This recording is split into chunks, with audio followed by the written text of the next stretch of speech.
अ, ये abstraction theory part करने से पहले मैं आप लोग को थोड़ा ऑब्जेक्ट ओरिएंटेड प्रोग्रामिंग जो आप लोग प्रोग्राम बनाते हो ना उसको प्रोग्रामिंग सिखा रहा हूँ। इतना अभी इस पे नहीं जा रहा हूँ, प्रोग्रामिंग सिखा रहा हूँ।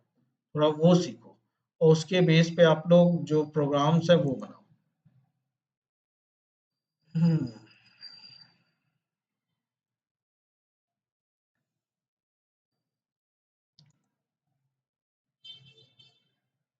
25 ये स्कैनर से इनपुट लिया। इसको मैं कोड को कमेंट करता हूँ। कोड कमेंट करने के लिए मैंने क्या किया, बस सबको सेलेक्ट किया एक साथ, कंट्रोल फॉरवर्ड स्लैश दबाया, कंट्रोल दबा के फॉरवर्ड स्लैश, कोड कमेंट हो गया।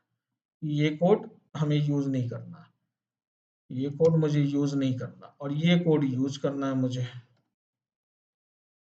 ठीक है, मैं कुछ एरे का कॉन्सेप्ट लेके चल रहा हूँ, बेसिक कॉन्सेप्ट है एरे का आप लोग का। इसमें प्रोग्रामिंग है, ध्यान देना।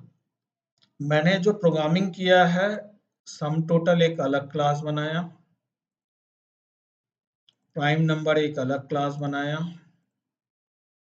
पैलिंड्रोम के लिए एक अलग क्लास बनाया। आप लोग जो प्रोग्रामिंग करते हो जनरली क्या करते हो, ये मेथड बेस भी नहीं करोगे, सीधे सीधे सब कुछ मेन में लिख देते हो, लिखते हो ना। वो बेस्ट प्रैक्टिस नहीं है। मेन क्या होता है, सिर्फ प्रोग्राम चलाने के काम आता है। ठीक है, देखो अब मैं आप लोग को इस तरह के ऑब्जेक्ट ओरिएंटेड प्रोग्रामिंग की क्यों यूज होती है पहले वो समझाता हूँ, ऐसा यूज क्यों है।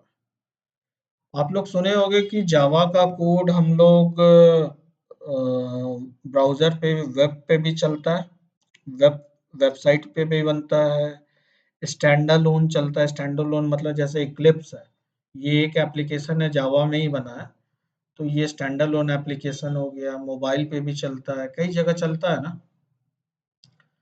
तो क्या सॉफ्टवेयर डेवलपर अलग-अलग लॉजिक लिखेंगे सबके लिए? अगर मुझे एक ऐसा सॉफ्टवेयर बनाना है जो वेब पे भी उसका चले, मोबाइल पे भी चले और स्टैंड अलोन भी चले, तीनों जगह चले। मान लो मैं यही प्राइम नंबर का प्रोग्राम का लॉजिक बनाना चाहता हूँ, तो जैसे ही मेन बेस्ड कोड लिख देते हो, मेन लिख देते हो, इसका मतलब होता है कि स्टैंड अलोन पे ही चलेगा। ठीक है, मेन अगर ये लॉजिक उठा के आपने यहाँ पे लिख दिया, लेट्स पूरा, ठीक है, और मेथड बेस नहीं लिखा, तो अब इस तरह के प्रोग्राम जो आप लिखोगे ये तो सिर्फ स्टैंड अलोन चलेगा, मतलब आप एक पीसी पे चला सकते हो, ये कभी वेब पे नहीं चल सकता क्योंकि HTML CSS पे ये चल ही नहीं सकता। ठीक है, तो HTML CSS पे क्या चलेगा भाई, लॉजिक कभी चेंज नहीं होती। मुझे सम टोटल निकालना है, उसकी लॉजिक कभी चेंज नहीं होगी, चाहे मोबाइल पे चला लो, चाहे वेब पे चलाओ, चाहे स्टैंड अलोन पे चलाओ। तो जावा बेसिकली लॉजिक के लिए लिखने के लिए काम आता है, और यूआई का इंटरफेस जैसे हम लोग एचटीएमएल में, वेब में एचटीएमएल सीएसएस की हेल्प से जावा को कॉल करते हैं, लॉजिक के थ्रू डेटा निकालते हैं। उसी तरह मोबाइल में भी अपना एंड्रॉयड का होता है, क्लाइंट का अपना काम अलग होता है। तो हम लोग इसमें करते क्या है, जो एक्चुअल लिखना होता है कोड, जैसे सम टोटल हमको बनाना है, तो हमें लगता है अच्छा भाई सम टोटल में क्या होगा, एक नंबर आएगा और उसका एक रिजल्ट इंटीजर टाइप का हमें रिटर्न करना है। तो हम एक मेथड बनाए, गेट सम टोटल नाम का, कुछ भी एक मीनिंगफुल मेथड नेम दिए जिसमें एक वैल्यू आई और एक रिटर्न टाइप दिए। ये सिग्नेचर हुआ, ये सिग्नेचर मेथड तो बना सकते हो आप लोग सब। तो मेथड बनाया और मेथड में ये लॉजिक लिख दिया। अब लॉजिक क्या है, मैं लॉजिक समझाने नहीं जा रहा, ये कुछ लॉजिक होगा जो सम निकालता हुआ एक नंबर का हर डिजिट का सम निकाल रहा है और उसको प्रिंट कर रहा है। तो इस फंक्शन को, ये पर्टिकुलर फंक्शन आपका, इस क्लास का, सम टोटल नाम का क्लास है जिसमें ये फंक्शन है, ये फंक्शन सही से वर्क कर रहा है कि नहीं, बस उसके लिए हमने मेन लिखा है। ठीक है, तो हम यहाँ से टेस्ट कर लिए कि अच्छा भाई ये सही से वर्क कर रहा है कि नहीं, हमने कुछ डिजिट पास किया और देखा अच्छा ये सही वर्क कर रहा है। तो ये सही वर्क कर रहा है बस इसके लिए, लेकिन ये फंक्शन बेस्ड हो गया। अब इस फंक्शन को सम टोटल जो ये बनता है, इस सम टोटल इस फंक्शन को कॉल करने के लिए हमें करना क्या होगा? सम टोटल का हमने पहले एक ऑब्जेक्ट बनाया, वेरिएबल नेम से उसके मेथड को कॉल कर लिया गेट सम टोटल, और उसमें एक पैरामीटर पास कर दिया। अब ये पैरामीटर देखो, एक एरे हमने बनाया है, इस इतने नंबर्स का मुझे सम टोटल निकालना है। इतने नंबर्स जितने हैं ये इंटीजर एरे है, आपका इसमें मिलेगा क्लाइंट प्रोग्राम में। तो बेसिकली जो यूजर है, हम यूजर हैं, हमें एक मिनट, एक फोन आ रहा है जरा मुझे। हेलो। हाँ, कौन? बोलिए, बताइए।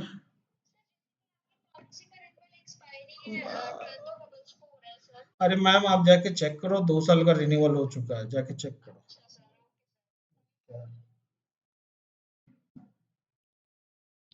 ठीक है। तो ये मैंने एक इंटीजर एरे डिक्लेयर किया है जावा में, और हर नंबर का मुझे सम टोटल निकालना है, प्राइम नंबर, पैलिंड्रोम निकालना है। तो मैंने क्या किया, अलग अलग क्लासेस बनाई। सम टोटल एक अलग क्लास, प्राइम नंबर एक अलग क्लास। और प्राइम नंबर में वही कॉन्सेप्ट यूज किया कि एक नंबर आ रहा है और वो प्राइम है या नहीं है, बस वो फाइंड करके बताए यस या नो में। तो लॉजिक लिखा, इसको टेस्ट करना है, मेन लिखा, यहाँ पे देखो न्यू करके इस क्लास का टेस्ट कैसे कर रहे हैं। या तो आप चाहो पूरा का पूरा ऑब्जेक्ट बना लो, जैसे नॉर्मल बनाते हैं हम लोग, prime number pn equal to new prime number, ऐसे बना लो, और यहाँ पे pn को कॉल करो, pn dot is prime number. ये तो समझ में आ रहा होगा ये लाइन सभी को, कि प्राइम नंबर को कॉल कर रहे हैं हम लोग। इसमें किसी को कंफ्यूजन है इस क्लास में? हेलो। ठीक है। थोड़ा छोटा सा कंफ्यूजन है कि प्राइम नंबर तो एक क्लास है ना, तो हाँ, बिल्कुल। तो इसको हम लाइन नंबर 18 में एक न्यू कीवर्ड के साथ क्यों देखो, कॉल करते हैं? Good question. देखो, ये मेन जो होता है ना, मेन एक स्टार्ट उस क्लास में बस प्रोग्राम को एग्जीक्यूट कराने के काम आता है। अब इस प्रोग्राम में मेन में आप लोग पूरी लॉजिक लिख देते उठा के। तो मेन इसलिए नहीं बना है कि पूरी लॉजिक लिखो, यहाँ मेन इसलिए बना है कि वहां से प्रोग्राम स्टार्ट होगा। तो मैंने लॉजिक क्या लिखा, प्राइम नंबर का मेन एक लॉजिक क्या होगा, ये मेथड सारा काम करता है। तो हमने मेथड बेस्ड कॉलिंग किया। तो मेथड को अब कॉल करना है मेन के अंदर, तो हम सिंपल ईच प्राइम करके कॉल नहीं कर सकते। ये कॉन्सेप्ट बताऊंगा, अगर ये स्टैटिक के फंडे पे नहीं जा रहा हूँ। अगर स्टैटिक लगा देता है यहाँ, तब तो कॉल कर लेता मैं डायरेक्ट, लेकिन वो फंडे पे नहीं जा रहा हूँ। ठीक है। तो फिलहाल ये समझो, ये इस क्लास का मेंबर है। जैसे एम्प्लॉय एक क्लास था ना, उसमें वेरिएबल सब डिक्लेयर किए थे फंक्शन, तो वो मेंबर होते हैं। इस क्लास के मेंबर कौन है, इस प्राइम में मेन भी है। तो मेन जब भी एक्सेस करेगा दूसरे मेंबर को, तो वाया इसी क्लास के ऑब्जेक्ट के थ्रू ही एक्सेस करेगा। ठीक है। तो पहले हमें इस क्लास का ऑब्जेक्ट बनाना है, तभी इस फंक्शन को कॉल कर सकता। तो हमने इस क्लास का ऑब्जेक्ट बनाया और फिर इसे कॉल किया। ठीक है।